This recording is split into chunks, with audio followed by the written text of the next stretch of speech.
இந்த வீடியோவை உங்களுக்கு வழங்குவோர் மாலை முரசு செய்திகள் தொலைக்காட்சியின் படிப்போம் ஜெயிப்போம் உயர்கல்வியை தேர்ந்தெடுப்பதில் உள்ள சந்தேகங்களை தீர்க்கும் நிகழ்ச்சி தினமும் மாலை 5 மணிக்கு. வணக்கம். மாலை முரசு செய்திகள் தொலைக்காட்சியில் 50 முக்கிய செய்திகளை விரைவாகவும் துல்லியமாகவும் அரை மணியில் பார்க்கலாம்.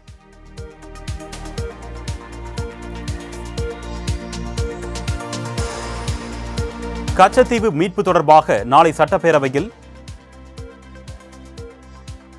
முதலமைச்சர் மு க ஸ்டாலின் தீர்மானம் கொண்டு வருகிறார். தமிழ்நாட்டு மீனவர்களின் பாரம்பரிய மீன்பிடி உரிமைகளை நிலைநாட்டிடவும், இலங்கை கடற்படையால் தமிழ்நாட்டு மீனவர்களுக்கு ஏற்படும் அனைத்து இன்னல்களை போக்கிடவும் கச்சத்தீவை மீண்டும் பெறுவதே நிரந்தர தீர்வாக அமையும் என்று அவர் வெளியிட்டுள்ள அறிக்கையில் தெரிவித்துள்ளார். இதனை கருத்தில் கொண்டு இந்திய இலங்கை ஒப்பந்தத்தை மறுபரிசீலனை செய்து கச்சத்தீவை திரும்பப் பெறுவதற்கான அனைத்து நடவடிக்கைகளையும் மத்திய அரசு உடனடியாக மேற்கொள்ள வேண்டும் என்றும், அரசுமுறை பயணமாக இலங்கை செல்லும் இந்திய பிரதமர் இலங்கை அரசுடன் பேசி அந்நாட்டு சிறையில் வாடும் நமது மீனவர்களையும் அவர்களது படகுகளையும் நல்லெண்ண அடிப்படையில் விடுதலை செய்து மீட்டுக் கொண்டு வர வேண்டும் என்றும் பேரவையில் வலியுறுத்தப்பட உள்ளது.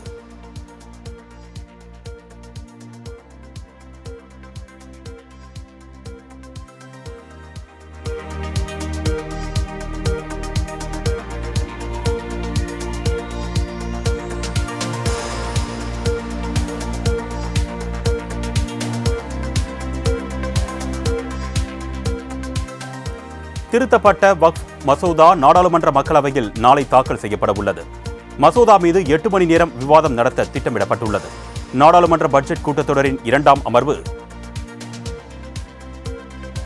மார்ச் 10ஆம் தேதி தொடங்கி வரும் 4ஆம் தேதி வரை நடைபெறவுள்ளது. வக்ஃப் வாரிய சொத்துக்களை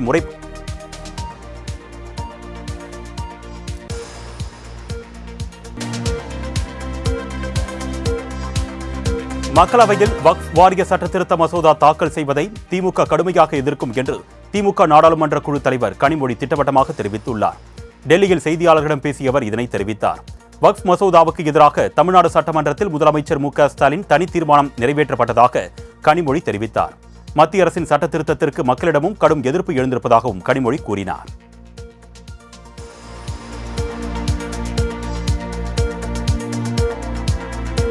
டெல்லியில் காங்கிரஸ், திமுக உள்ளிட்ட இந்தியா கூட்டணி கட்சிகள் முக்கிய ஆலோசனையில் ஈடுபட்டனர்.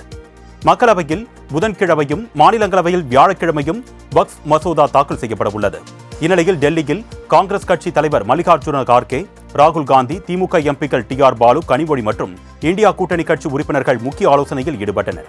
இதில் வக்ஃப் மசோதாவிற்கு எதிராக வாக்களிப்பது என ஒருமனதாக முடிவு செய்யப்பட்டுள்ளது. இதனிடையே வக்ஃப் மசோதா தாக்கலையொட்டி நாளை உறுப்பினர்கள் அனைவரும் நாடாளுமன்ற நிகழ்வுகளில் தவறாமல் கலந்து கொள்ள வேண்டும் என்று பாஜக, காங்கிரஸ் உள்ளிட்ட கட்சிகள் அறிவுறுத்தியுள்ளன.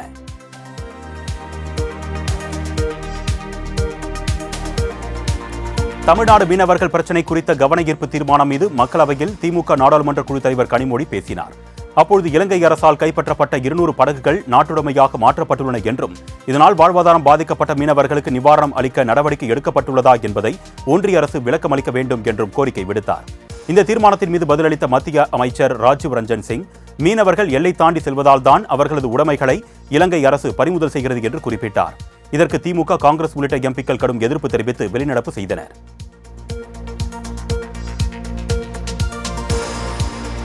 வயநாடு நிலச்சரிவில் 298 பேர் உயிரிழந்திருப்பதாக நாடாளுமன்றத்தில் மத்திய அரசு தெரிவித்துள்ளது. கேரள மாநிலம் வயநாட்டில் கடந்த ஆண்டு ஜூலை 30ஆம் தேதி கனமழையுடன் கடும் நிலச்சரிவு ஏற்பட்டது. இதில் 400க்கும் மேற்பட்டோர் உயிரிழந்ததாகவும் ஏராளமானோர் மாயமானதாகவும் தகவல் வெளியாயின. இந்நிலையில் நிலச்சரிவில் சிக்கி 298 பேர் உயிரிழந்திருப்பதாகவும் மத்திய இணையமைச்சர் நித்யானந்த் ராய் தெரிவித்துள்ளார். இதில் 32 பேர் மாயமாகி உள்ளதாகவும், அவர்களின் உடல்கள் கண்டுபிடிக்கப்படாத காரணத்தால் அவர்களும் உயிரிழந்து விட்டதாக அறிவிக்கப்பட்டிருப்பதாகவும் தெரிவித்துள்ளார்.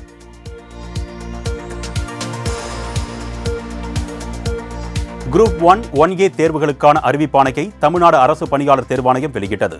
குரூப் 1, 1A தேர்வுகளுக்கு இன்று முதல் ஏப்ரல் 30ஆம் தேதி வரை விண்ணப்பிக்கலாம் என்று அறிவிக்கப்பட்டுள்ளது. துணை ஆட்சியர், டிஎஸ்பி, வணிக வரித்துறை உதவி ஆணையர் பதவிகளுக்கு தேர்வு நடத்தப்பட உள்ளது.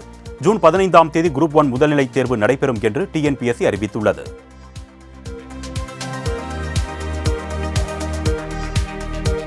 அதிமுக, பாஜக கூட்டணி இறுதி செய்யப்பட உள்ள நிலையில் தமிழக பாஜக தலைவர் அண்ணாமலை மாற்றம் செய்யப்பட உள்ளதாக தகவல் வெளியாகியுள்ளது.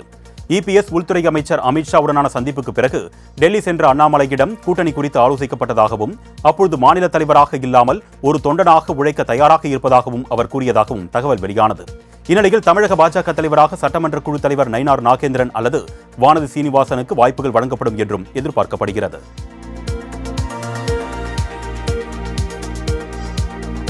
சாத்தியமான திட்டங்களை நிச்சயமாக நிறைவேற்றுவோம் என்று எதிர்க்கட்சித் தலைவர் எடப்பாடி பழனிசாமிக்கு முதலமைச்சர் மு.க. ஸ்டாலின் பதிலளித்துள்ளார். சட்டப்பேரவையில் பொதுப்பணித்துறை மானிய கோரிக்கைகள் மீதான விவாதத்தின் போது பேசிய இபிஎஸ், பள்ளிக்கு கூடுதல் கட்டடம் வேண்டும் என்று கேட்கும்போது அதற்கு சாத்தியம் இல்லை என்று எப்படி கூற முடியும் என்று கேள்வி எழுப்பினார். இதற்கு பதிலளித்து பேசிய அமைச்சர் ஏவா வேலு, சாத்தியக்கூறு இல்லை என்று கூறும் பதிலில் உள்நோக்கம் இல்லை, எம்எல்ஏக்களின் கோரிக்கைகளை முறையாக ஆய்வு செய்த பின்னரே சாத்தியக்கூறு உள்ளதா இல்லையா என்று கூறுகிறோம் என்றார். தொடர்ந்து பேசிய முதலமைச்சர் கட்சி பாகுபாடின்றி உறுப்பினர்களின் கோரிக்கைகள் நிறைவேற்றப்படுவதாகவும் உறுதிபட தெரிவித்தார்.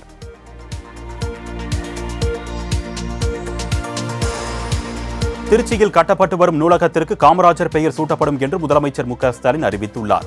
தமிழக சட்டப்பேரவையில் பேசிய சட்டமன்ற உறுப்பினர் அன்பழகன், திருச்சியில் அமைக்கவுள்ள நூலகத்திற்கு கலைஞர் பெயர் சூட்டப்படும் என்று கொள்கை விளக்க குறிப்பில் உள்ளதாக தெரிவித்தார்.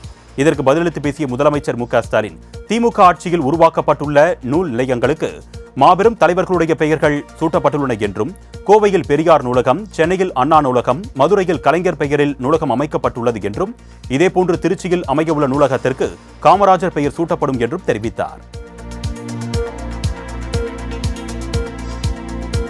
அனைத்து தொகுதிகளிலும் எந்தவித பாகுபாடும் இன்றி முதலமைச்சரின் திட்டங்கள் செயல்படுத்தப்பட்டு வருவதாக துணை முதலமைச்சர் உதயநிதி ஸ்டாலின் தெரிவித்துள்ளார். சட்டப்பேரவையில் இன்று எதிர்க்கட்சி துணைத் தலைவர் ஆர்.பி. உதயகுமார் எழுப்பிய கேள்விக்கு பதிலளித்து பேசிய அவர், முதலமைச்சரின் சிறப்பு திட்டத்தின் மூலம் கடந்த 2 ஆண்டுகளில் 1253 பணிகள் 14,000 கோடி ரூபாய் செலவில் நடைபெற்று வருவதாக தெரிவித்தார். சில பணிகளை செயல்படுத்த இயலாத போது மாற்றுப் பணிகள் செயல்படுத்தப்பட்டு வருவதாகவும் விளக்கமளித்தார்.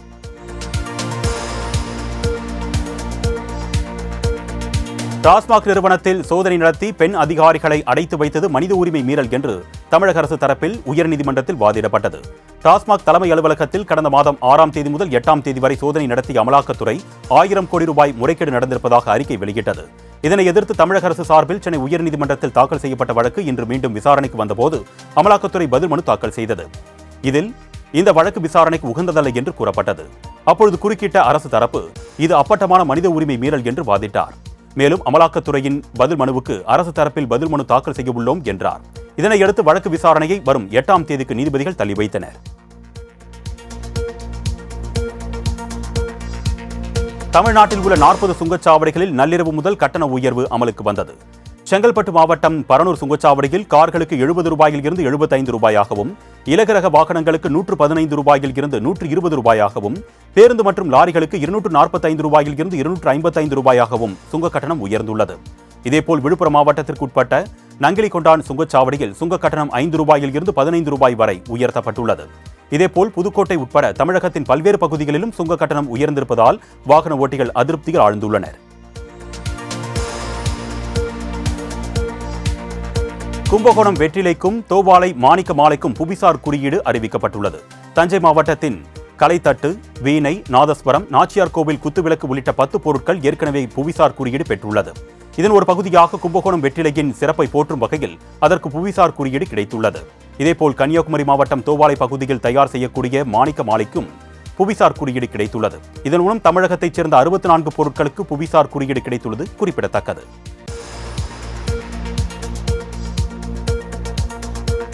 மோகன்லால் நடித்துள்ள எம்புரான் படத்திற்கு தடை விதிக்க கேரள உயர்நீதிமன்றம் மறுப்பு தெரிவித்துள்ளது.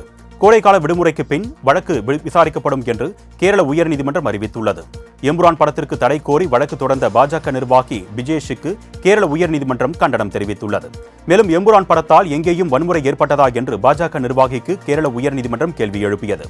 திரைப்பட தணிக்கைத்துறை சான்று பெற்றிருந்தாலே அந்த படம் திரையிட தகுதி உடையதுதான் என்று நீதிபதிகள் திட்டவட்டமாக தெரிவித்துள்ளனர். முல்லை பெரியாறு அணை பாதுகாப்பு குறித்த அவதூறு பரப்பும் காட்சிகளை எம்புரான் திரைப்படக்குழு நீக்க வேண்டும் என்று நாம் தமிழர் கட்சியின் தலைமை ஒருங்கிணைப்பாளர் சீமான் வலியுறுத்தியுள்ளார். இது தொடர்பாக தனது எக்ஸ் தள பக்கத்தில் குறிப்பிட்டுள்ள அவர், இந்திய அளவில் பல்வேறு மொழியில் வெளியாகியுள்ள எம்புரான் திரைப்படத்தில் முல்லை பெரியாறு அணையை பாதுகாப்பற்றது போல அவதூறாக சித்தரித்திருப்பது வன்மையான கண்டனத்திற்குரியது என்று தெரிவித்துள்ளார். மோகன்லால், பிருத்திவிராஜ் உள்ளிட்டவர்கள் நடித்துள்ள இந்த திரைப்படத்தில் அடிப்படை ஆதாரமற்ற பொய் காட்சிகளை அமைத்திருப்பது மன வருத்தத்தை அளிக்கிறது என்றும் அவர் குறிப்பிட்டுள்ளார். தற்கொலைக்கு பல காரணங்கள் இருக்கும் போது ஆன்லைனில் விளையாடுவதால் தான் தற்கொலை செய்து கொள்வதாக கூறுவதை ஏற்க முடியாது என்று ஆன்லைன் நிறுவனம் சார்பில் சென்னை உயர்நீதிமன்றத்தில் வாதம் முன்வைக்கப்பட்டது. ஆன்லைன் விளையாட்டுகளுக்கு ஆதார் இணைப்பை கட்டாயமாக்கியும் நள்ளிரவு 12 மணி முதல் அதிகாலை 5 மணி வரை யாரையும் விளையாட அனுமதிக்கக்கூடாது என்ற கட்டுப்பாடும் விதிக்கப்பட்டுள்ளதை எதிர்த்து ஆன்லைன் விளையாட்டு நிறுவனங்கள் சென்னை உயர்நீதிமன்றத்தில் மனு தாக்கல் செய்தன. இந்த மனு விசாரணைக்கு வந்தபோது ஆன்லைன் விளையாட்டில் பணம் இழந்ததற்காக மட்டுமே தற்கொலை செய்து கொண்டதாக தமிழக அரசு கூறுவதை ஏற்க முடியாது என்று தெரிவிக்கப்பட்டது. இது தொடர்பாக தமிழக அரசு தரப்பு வாதத்திற்காக வழக்கு விசாரணையை நீதிபதிகள் ஏப்ரல் 4ஆம் தேதிக்கு ஒத்திவைத்தனர்.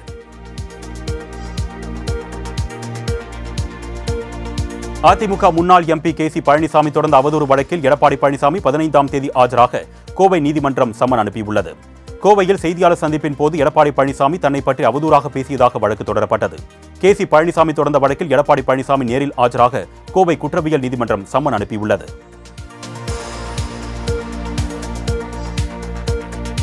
மெகா கொள்முதல் நிலையங்கள் விவசாயிகள் மத்தியில் வரவேற்பை பெற்றிருப்பதாக அமைச்சர் சக்கரபாணி தெரிவித்தார். தமிழ்நாடு சட்டப்பேரவையில் கேள்வி நேரத்தின் போது பேசிய சட்டமன்ற உறுப்பினர் துரை சந்திரசேகர், அரசு மெகா கொள்முதல் நிலையங்கள் அமைக்க அரசு முன்வருமா என்று கேள்வி எழுப்பினார். இதற்கு பதிலளித்த அமைச்சர் சக்கரபாணி, தமிழகத்தை பொறுத்தவரை கடந்த ஆண்டை விட இந்த ஆண்டு கூடுதலாக 425 நெல் கொள்முதல் நிலையங்கள் அமைக்கப்பட்டிருப்பதாகவும் மெகா கொள்முதல் நிலையங்களில் தினசரி 200 மெட்ரிக் டன் நெல் கொள்முதல் செய்யப்பட்டு வருவதாகவும் தெரிவித்தார்.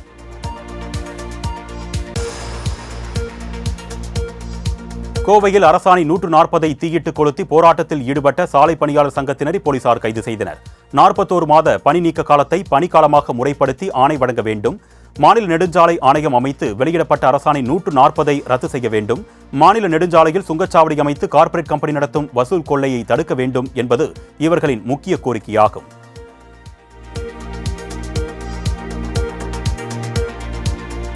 சென்னை சூப்பர் கிங்ஸ் மற்றும் ராயல் சேலஞ்சர்ஸ் பெங்களூரு அணிகளுக்கு இடையேயான போட்டியின் போது செல்போன் திருடிய வடமாநில கும்பலை போலீசார் கைது செய்தனர். சென்னை சேப்பாக்கம் மைதானத்தில் கடந்த 28ஆம் தேதி நடைபெற்ற IPL கிரிக்கெட் போட்டியை காண ஏராளமான ரசிகர்கள் வந்திருந்த நிலையில் கூட்ட நெரிசலை பயன்படுத்தி 38 செல்போன்கள் திருடப்பட்டுள்ளது.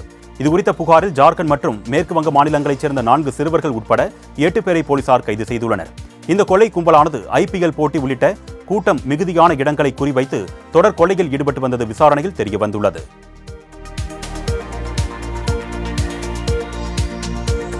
கருணை அடிப்படையில் பெண் வாரிசுகளுக்கு மட்டுமே அங்கன்வாடி வேலை வாய்ப்பு வழங்கப்படும் என்ற அரசாணை இன்னும் அமலில்தான் உள்ளது என்று தமிழக அரசு சென்னை உயர்நீதிமன்றத்தில் தெரிவித்துள்ளது. கருணை அடிப்படையில் அங்கன்வாடியில் வேலை வழங்க கோரி விழுப்புரத்தைச் சேர்ந்த விக்ரம் என்பவர் தாக்கல் செய்த மனு மீதான விசாரணையின் போது தமிழக அரசு இதனை தெரிவித்தது. இதனையடுத்து மனுதாரரின் கோரிக்கை மீது சமூக நலத்துறை செயலாளர் தகுந்த உத்தரவை பிறப்பிக்க உத்தரவிட்ட நீதிபதி வழக்கு விசாரணையை ஏப்ரல் 15ஆம் தேதிக்கு தள்ளி வைத்தார்.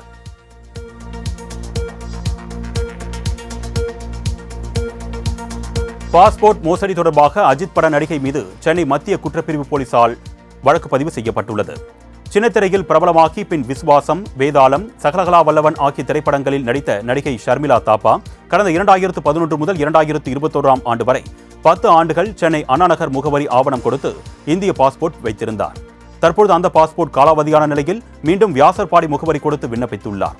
இதில் முறைகேடு இருப்பதால் நடிகை தாப்பா மீது உள்துறை அமைச்சகத்தின் கீழ் செயல்படும் வெளிநாட்டினர் மண்டல பதிவு அலுவலகம் அளித்த புகாரின் அடிப்படையில் 3 பிரிவுகளின் கீழ் வழக்கு பதிவு செய்யப்பட்டுள்ளது.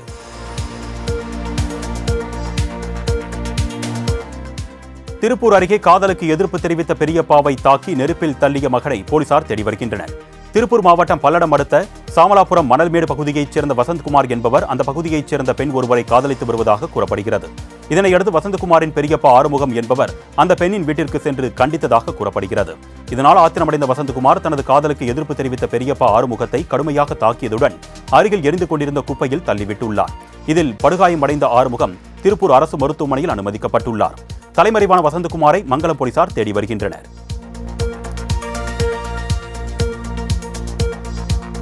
பிரதமர் மோடி RSSின் பிரச்சார பீரங்கியாகவே செயல்படுகிறார் என்று இந்திய கம்யூனிஸ்ட் கட்சியின் தேசிய செயலாளர் டி ராஜா விமர்சித்துள்ளார். மதுரையில் நடைபெறும் மார்க்சிஸ்ட் கம்யூனிஸ்ட் கட்சியின் 24வது அகில இந்திய மாநாட்டில் பங்கேற்க அக்கட்சியின் தேசிய ஒருங்கிணைப்பாளர் பிரகாஷ் காரத், அரசியல் தலைமைக்குழு உறுப்பினர் பிருந்தா காரத் மற்றும் இந்திய கம்யூனிஸ்ட் கட்சியின் தேசிய செயலாளர் டி ராஜா உள்ளிட்டோர் மதுரை வந்தடைந்தனர். மதுரை விமான நிலையத்தில் செய்தியாளர்களை சந்தித்த போது பிரதமர் மோடி RSS அலுவலகம் சென்றது வந்தது குறித்து கேள்வி எழுப்பப்பட்டது. இதற்கு பதிலளித்த டி ராஜா, பாஜக ஒரு மக்கள் விரோத கட்சி என்றும் பிரதமர் மோடி RSSின் பிரச்சார பீரங்கியாகவே செயல்படுகிறார் என்றும் குற்றம் சாட்டினார். வரும் 3ஆம் தேதி முதல் 5ஆம் தேதி வரை தமிழ்நாட்டின் பல்வேறு பகுதிகளிலும் கனமழைக்கு வாய்ப்பிருப்பதாக சென்னை வானிலை ஆய்வு மையம் தெரிவித்துள்ளது. தென்மேற்கு வங்கக்கடல் மற்றும் வட தமிழக பகுதிகளின் மேல் ஒரு வளிமண்டல கீழடுக்கு சுழற்சி நிலவுவதால் அடுத்த 2 நாட்களுக்கு மிதமான மழைக்கு வாய்ப்பிருப்பதாகவும் 3ஆம் தேதி முதல் 5ஆம் தேதி வரை கோவை, நீலகிரி, ஈரோடு, சேலம், நாமக்கல், திருச்சி, தேனி, திண்டுக்கல், மதுரை உள்ளிட்ட பல்வேறு மாவட்டங்களிலும் கனமழைக்கு வாய்ப்பிருப்பதாக தெரிவிக்கப்பட்டுள்ளது.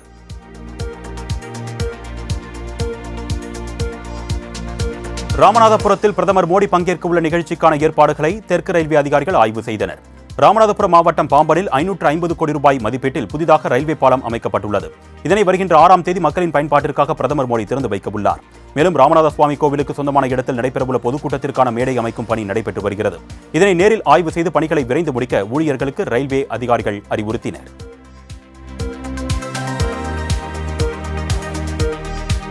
நடந்தாய் வாழி காவிரி திட்டத்தின் முதல் கட்ட திட்ட நிதியை பெறவும் திட்ட அறிக்கை தயாரிக்கவும் நடவடிக்கை எடுக்கப்பட்டு வருவதாக அமைச்சர் துரைமுருகன் தெரிவித்துள்ளார்.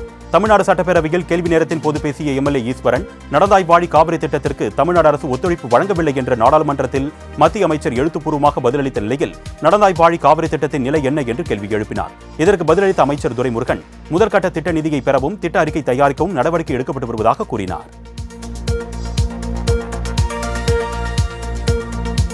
திமுக கூட்டணி கொள்கைகளில் ஒருமித்த பார்வை உள்ளதாக திருமாவளவன் தெரிவித்துள்ளார். விடுதலை சிறுத்தைகள் கட்சி தலைவர் தொல் திருமாவளவன் சென்னை விமான நிலையத்தில் செய்தியாளர்களை சந்தித்தார். அப்பொழுது அவர், தமிழ்நாட்டில் தேசிய ஜனநாயக கூட்டணி ஆட்சி அமைக்க முடியாது என்பது அமித்ஷாவுக்கே தெரியும் என்றும், தமிழகத்தில் பாஜக, அதிமுக, தவேக 3 கட்சிகளுக்கும் 2ஆம் இடத்திற்கு தான் போட்டி நடைபெறுவதாகவும் கூறினார். மேலும் இந்தி எதிர்ப்புக்கு முன்னோடி மாநிலமாக தமிழகம் திகழ்வதாக கூறிய அவர், தமிழகத்தில் கூட்டணி ஆட்சி அமைவதற்கான காலம் கனியும் என்றார்.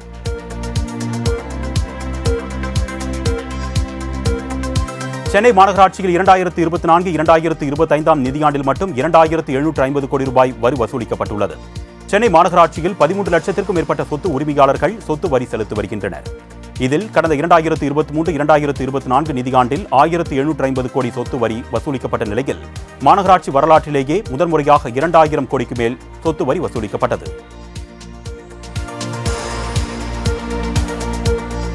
பிரதமர் மோடி பாராட்டிய திட்டத்தை அண்ணாமலை குறை கூறுவதாக செல்வ பெருந்தகை குற்றம் சாட்டியுள்ளார். சென்னை சத்தியமூர்த்தி பவனில் செய்தியாளர்களை சந்தித்த அவர், 100 நாள் வேலைவாய்ப்பு திட்டத்திற்கு வரவேண்டிய நிதியை மத்திய அரசு கொடுக்கவில்லை, இதுதான் பாஜக ஆளாத மாநிலங்களுக்கான நிலை என்று தெரிவித்தார்.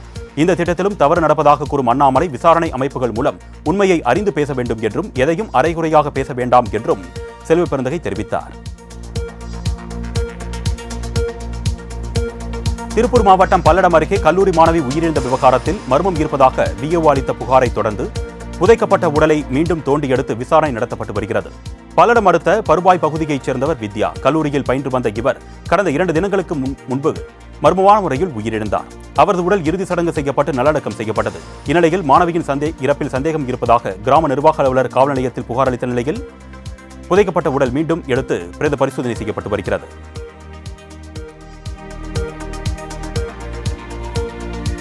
கோவையில் ரியல் எஸ்டேட் உரிமையாளர் வீட்டில் பெட்ரோல் குண்டு வீசுவதாக கொலை மிரட்டல் விடுத்த வக்கீல் மீது காவல் நிலையத்தில் வழக்கு பதிவு செய்யப்பட்டுள்ளது.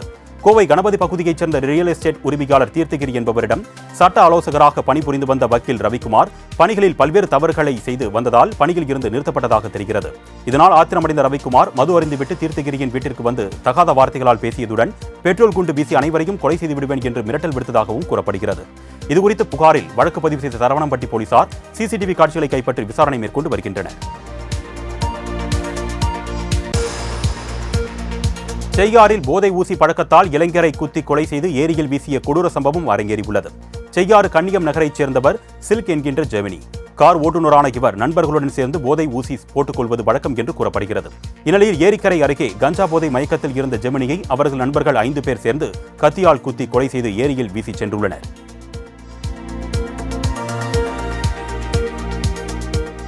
ராமநாதபுரம் அருகே உத்தரகோசமங்கை மங்களேஸ்வரி அம்மன் கோவிலில் அனுக்கிய பூஜை வெகு விமர்சையாக நடைபெற்றது. இந்த கோவில் கும்பாபிஷேக விழா வரும் 4ஆம் தேதி நடைபெறவுள்ளது. இந்நிலையில் ராமநாதபுரம் சேதுபதி ராணி ராஜேஸ்வரி நாச்சியாருக்கு பூரண கும்பம் மரியாதை அளிக்கப்பட்டது. அதன் பின்னர் மங்கள வாத்தியங்களுடன் அனுக்கிய பூஜை நடைபெற்றது. மேலும் நாளை மாலை யாகசாலை பூஜை தொடங்கவுள்ள நிலையில் 300க்கும் மேற்பட்ட சிவாச்சாரியார்கள் யாகசாலை பூஜை நடத்துகின்றனர்.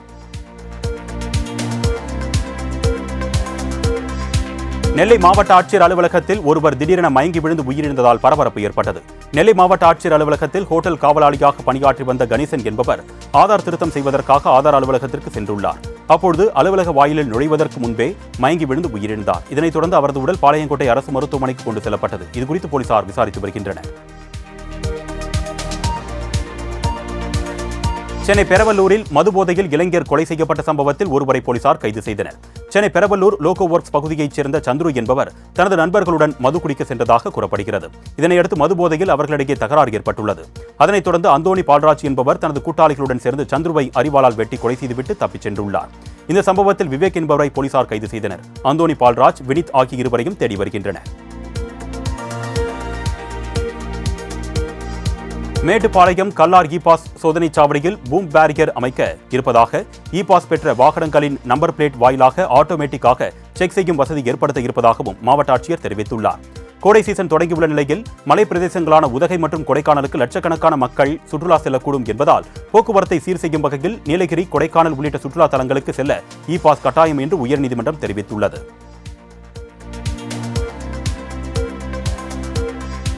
நெல்லை மாவட்டம் சிவந்திப்பட்டி அருகே முத்தூரில் தந்தையை மகன் வெட்டி கொலை செய்த சம்பவத்தில் பரபரப்பு தகவல்கள் வெளியாகியிருக்கிறது. சிவந்திப்பட்டியைச் சேர்ந்த பூலையா என்பவர் தனது நிலத்தை 1,50,00,000 ரூபாய்க்கு விற்பனை செய்தார். இதிலிருந்து 60 லட்சம் ரூபாயை மகன் கணேசனுக்கு வழங்கிய நிலையில் இது தனக்கு போதாது என்றும் மேலும் பணம் தருமாறு கேட்டதாக தெரிகிறது.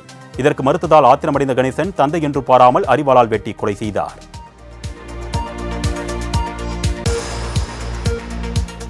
இ பாஸ் நடைமுறையை ரத்து செய்ய கோரி நீலகிரியில் அனைத்து சங்கங்களின் கூட்டமைப்பு சார்பில் நாளை ஒருநாள் பொது வேலைநிறுத்தம் அறிவிக்கப்பட்டுள்ளது.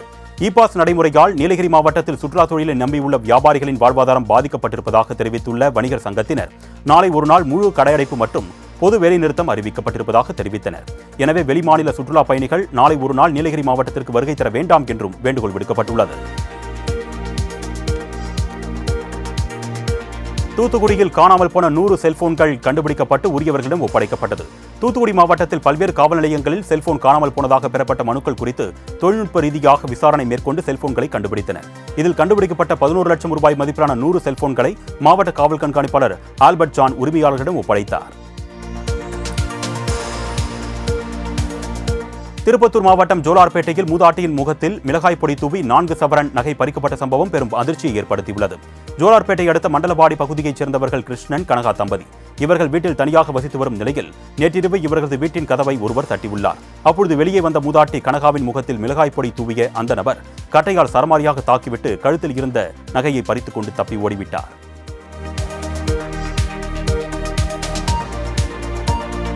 சங்ககிரி செல்லாண்டியம்மன் கோவில் திருவிழாவில் பக்தர்கள் பால்குடம் மற்றும் அலகு குத்தி நேர்த்திக்கடன் செலுத்தினர். சேலம் மாவட்டம் சங்ககிரி சந்தப்பேட்டை பகுதியில் அமைந்துள்ள செல்லாண்டியம்மன் கோவில் திருவிழா கடந்த 15 நாட்களுக்கு முன்பு பூச்சாட்டுதலுடன் தொடங்கியது. நாள்தோறும் சிறப்பு பூஜைகள் நடைபெற்று வந்த நிலையில் முக்கிய நிகழ்வான பொங்கல் விழாவில் பக்தர்கள் புனித நீராடி பூங்கரகம் சுமந்தும் அம்மன் வேடமிட்டும் அலகு குத்தியும் நேர்த்திக்கடன் செலுத்தினர். இதில் ஏராளமான பக்தர்கள் பங்கேற்றனர்.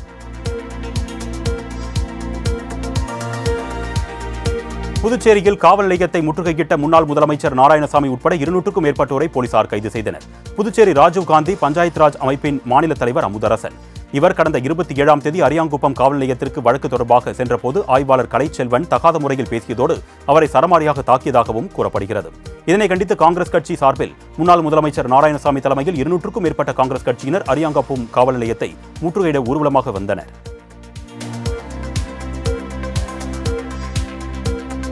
புதுச்சேரியில் ஆண்டு தேர்வு விடுமுறைக்கு பின் அரசு பள்ளிகள் இன்று மீண்டும் திறக்கப்பட்டன. புதுச்சேரியில் கடந்த 2024-2025 கல்வியாண்டு முதல் 1ஆம் வகுப்பு முதல் 12ஆம் வகுப்பு வரை CBSE பாடத்திட்டம் அமலுக்கு வந்துள்ளது.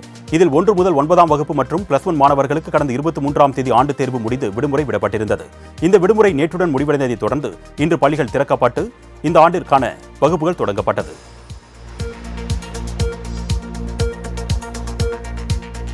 விண்வெளி மற்றும் பிற துறைகளில் இந்தியா சிலியுடன் தனது நேர்மறையான அனுபவத்தை பகிர்ந்து கொள்ளும் என்று பிரதமர் மோடி தெரிவித்துள்ளார். சிலி அதிபர் கேப்ரியல் போரிக் போண்ட் இந்தியாவிற்கு 5 நாள் அரசுமுறை பயணமாக வந்துள்ளார். இதனையடுத்து இரு நாட்டு தலைவர்கள் செய்தியாளர்கள் சந்திப்பில் பேசிய பிரதமர் மோடி இந்தியாவிற்கு சிலி ஒரு முக்கியமான நட்பு நாடு என்றும் கனிமங்கள் துறையில் இரு நாடுகளின் ஒத்துழைப்பு வலுப்படுத்தப்படும் என்றும் டிஜிட்டல், பொது உட்கட்டமைப்பு, புதுப்பிக்கத்தக்க எரிசக்தி, ரயில்வே, விண்வெளி மற்றும் பிற துறைகளில் இந்தியா சிலியுடன் தனது நேர்மறையான அனுபவத்தை பகிர்ந்து கொள்ளும் என்றும் கூறினார். குஜராத்தின் பனஸ்கந்தா மாவட்டத்தில் உள்ள திசா நகருக்கு அருகில் பட்டாசு தொழிற்சாலையில் ஏற்பட்ட வெடிவிபத்தில் குறைந்தது 18 பேர் உயிரிழந்துள்ளனர். தொழிற்சாலையில் பட்டாசு தயாரிக்கும் போது வெடிவிபத்து ஏற்பட்டுள்ளது. அப்பொழுது கட்டிடம் இடிந்து தரைமட்டமானதில் 50க்கும் மேற்பட்ட தொழிலாளர்கள் சிக்கிக் கொண்டனர். இந்த விபத்தில் 18 பேர் உயிரிழந்ததாகவும் 10க்கும் மேற்பட்டோர் காயமடைந்ததாகவும் தகவல் வெளியாகியுள்ளது. மியான்மரின் மண்டலே பகுதியில் நிலநடுக்கத்தால் பாதிக்கப்பட்ட கட்டிடங்களில் இருந்து இந்திய தேசிய பேரிடர் மீட்பு படையினர் 7 உடல்களை மீட்டெடுத்துள்ளனர். மார்ச் 28ஆம் தேதி 7.7 ரிக்டர் அளவிலான நிலநடுக்கத்தால் உலுக்கப்பட்ட மியான்மர் நாட்டிற்கு உதவ இந்தியா சார்பில் தேசிய பேரிடர் மீட்பு படையினர் அனுப்பி வைக்கப்பட்டனர். இந்நிலையில் அந்நாட்டின் 2வது பெரிய நகர்ப்புற பகுதியான மண்டலே நகரத்தில் இருந்து இடிந்து விழுந்துள்ள 13 கட்டிடங்களில் மீட்பு பணியில் ஈடுபட்ட தேசிய பேரிடர் மீட்பு படையினர் இதுவரை 7 சடலங்களை மீட்டிருப்பதாக தெரிவித்துள்ளனர். நடிகர் வடிவேலுவுடன் மீண்டும் நடிக்க விரும்புவதாக நடிகர் ஆர்கே தெரிவித்துள்ளார். எல்லாம் அவன் செயல் திரைப்படம் மூலம் பிரபலமான நடிகரும் தொழிலதிபருமான ராதாகிருஷ்ணன் என்கின்ற ஆர்கே பிலிப்பைன்ஸ் நாட்டில் டான்ஸ்ட்ரி டட்டோ என்ற விருது பெற்ற நிலையில் சென்னையில் செய்தியாளர்களுக்கு பேட்டியளித்தார். அப்பொழுது பேசிய அவர், சரியான கதை அமைந்தால் வடிவேலுவுடன் மீண்டும் கண்டிப்பாக நடிப்பேன் என்று கூறினார்.